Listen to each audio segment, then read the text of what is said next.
अस्सलाम वालेकुम YouTube family, कैसे हैं आप सब। आई होप आप सब ठीक होंगे। अल्हम्दुलिल्लाह मैं भी बिल्कुल ठीक हूँ। तो रमज़ान का तीसरा रोज़ा आप सबको बहुत बहुत मुबारक हो। मेरी दुआ है तमाम मुसलमानों के लिए अल्लाह ताला हम सबको रमज़ान के पूरे रोज़े रखने की तौफीक दे और हम सब की दुआओं को अपनी बारगाह में कबूल फरमाए। आमीन सुम्मा आमीन। तो जी आज तीसरे रमज़ान की जो है ना वो सहरी से व्लॉग स्टार्ट हो रहा है और यहाँ पर मैंने साथ साथ चाय रख दी थी, पेड़े बना लिए थे और साथ ही साथ जो है ना यहाँ पर मैंने सहरी बनाना स्टार्ट कर दी थी। सुबह सुबह उठ जाते हो। प्लेट दूं? अच्छा एक प्लेट दें। रोज़ा रखोगे? रोज़ा रख रहे हो? कितने रोज़े रखोगे? एक। तो माशाल्लाह से यहाँ आज सुबहान भी सहरी के टाइम उठ गए थे और आज इन्होंने भी चिड़ी रोज़ा रखा था। सुबह हमारे साथ ही रोज़ा रखा और जो है ना इन्होंने रोज़ा खोला था तकरीबन 12 बजे। तो माशाल्लाह से ये भी बच्चों की हिम्मत है।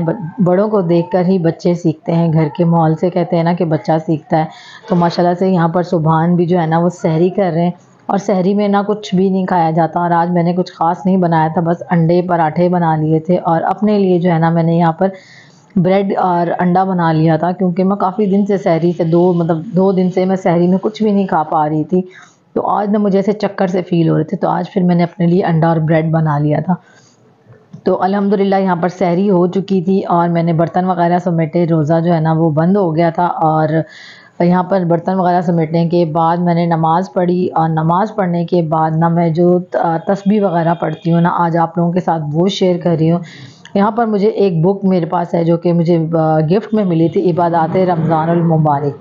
ये बुक मेरी सिस्टर शाज़िया ने मुझे गिफ्ट की थी और इसमें पहले रमज़ान से लेकर आखिरी रमज़ान 30 रोज़ों तक की पूरी इबादत का जो है ना वो तरीका इसमें लिखा गया। हर नमाज के बाद आपको कौन सी तस्बीह पढ़नी है, कितनी दफ़ा पढ़नी है और इसमें 27वीं शब की मतलब हर तरह की इबादत का तरीका इसमें लिखा गया है। और ये किताब मैं कहती हूँ बहुत ही अनमोल है क्योंकि इसको जो है ना पढ़ना भी बहुत ही आसान है। इसमें जो भी तस्बीहात वगैरह लिखी हैं ना सिर्फ 5 मिनट का अमल होता है हर नमाज के बाद और इसका सवाब बहुत ही ज़्यादा है।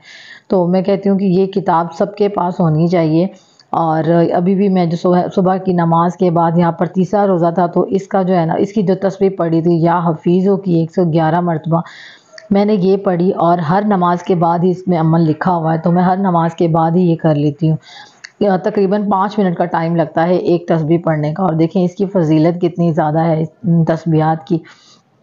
तो ये पढ़ने के बाद मैंने कुरान पाक की तिलावत स्टार्ट कर दी थी। माशाल्लाह से मेरे सिर्फ 2 पारे रह गए हैं, ये ख़त्म होंगे तो फिर इंशाअल्लाह मैं जो है ना वो स्टार्ट से कुरान पाक जो है ना शुरू से स्टार्ट करूँगी। तो कुरान पाक वगैरह पढ़ा मैंने सुबह 7:30 बजे तक जो है ना फिर तिलावत करती रहती हूँ।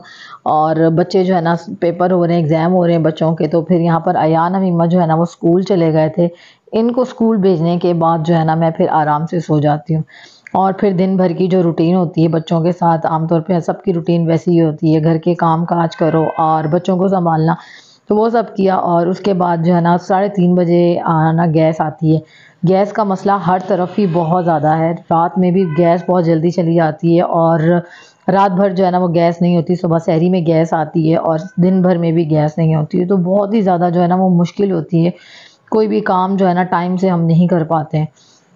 तो यहाँ पर मैं इफ्तारी का टाइम हो की तैयारी सहरी के टाइम के लिए ना मैं यहाँ पर चिकन का जो है ना वो सालन बना रही थी।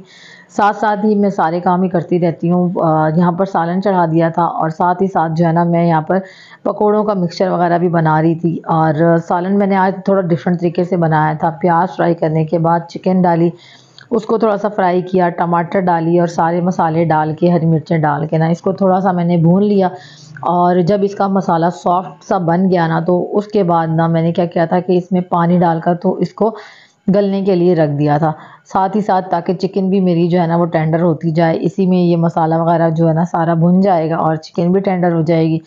और इसको रख दूँगी पकने के लिए। तो उसके बाद जो है ना मैं अपने बाकी काम जो है ना वो स्टार्ट कर दूँगी, क्योंकि गैस एक तो आती देर से और उसके बाद उसका प्रेशर इतना कम होता है ना कि मुश्किल हो जाती है पकोड़े वगैरह फ्राई करना और समोसे वगैरह, यानी कि इफ्तारी बनाना काफ़ी मुश्किल लगता है। तो मैं 6 बजे से ही चीज़ें फ्राई करना शुरू कर देती हूँ और तब जाके इफ्तारी से पहले जो है ना वो चीज़ें फ्राई होती हैं। हालाँकि आपने देखा है कि मैं इफ्तारी बहुत कम बनाती हूँ, थोड़ी-थोड़ी सारी चीज़ें बनाती हूँ ताकि मेरे घर में जो है ना कोई भी खाना वेस्ट ना हो सके। 2 घरों में मैं इफ्तारी भी डेली भेजती हूँ और अल्लाह का शुक्र है कि अल्लाह ने हमें इस काबिल बनाया है देने वालों में से। तो अल्लाह का शुक्र है कि मैं इफ्तारी भी 2 घरों में भेजती हूँ। अब यहाँ पर जो है ना मैं साथ-साथ पकोड़े भी फ्राई कर रही थी और टाइम से बनाना होता है क्योंकि इफ्तारी भेजनी होती है मुझे। तो पकोड़े फ्राई करने के साथ-साथ ना यहाँ पर मेरा विर्द भी जारी था। मैं इस्तग़फ़ार पढ़ती रहती हूँ जब भी मैं इफ्तारी बनाती हूँ, क्योंकि असर की नमाज़ का जो वज़ीफ़ा होता है ना मेरा, वो मैं नहीं कर पाती हूँ, टाइम काफ़ी शॉर्ट होता है। तो वो फिर जो है ना मैं क्या करती हूँ कि जब मग़रिब की नमाज़ पढ़ती हूँ ना, तो वो फिर मैं उसके साथ जो है ना वो तस्बीह पढ़ लेती हूँ। तो देखिए हमारे दीन में जो है ना कोई ख़ास पाबंदी नहीं है कि हमने एक टाइम पे एक ही काम करना है। तो जो चीज़ हम असर में नहीं पढ़ते तो उसको हम मग़रिब के साथ ना आराम से पढ़ सकते हैं। तो यहाँ पर मेरे पकोड़े भी फ्राई हो गए थे, शरबत वग़ैरह भी बन गया था और चिप्स वग़ैरह भी जो है ना मैंने सारी काट के रख ली थी। और देखें जब इफ़्तार बना रहे होते हैं ना तो किसी का भी किचन साफ़ नहीं रह सकता, इस तरह से मैसी सबके ही किचन होते हैं। तो यहाँ पर साथ-साथ इफ़्तार बन रही थी और अमीमा माशाल्लाह से जो है ना यहाँ पर इफ़्तारी लगाने की तैयारी कर रही थी।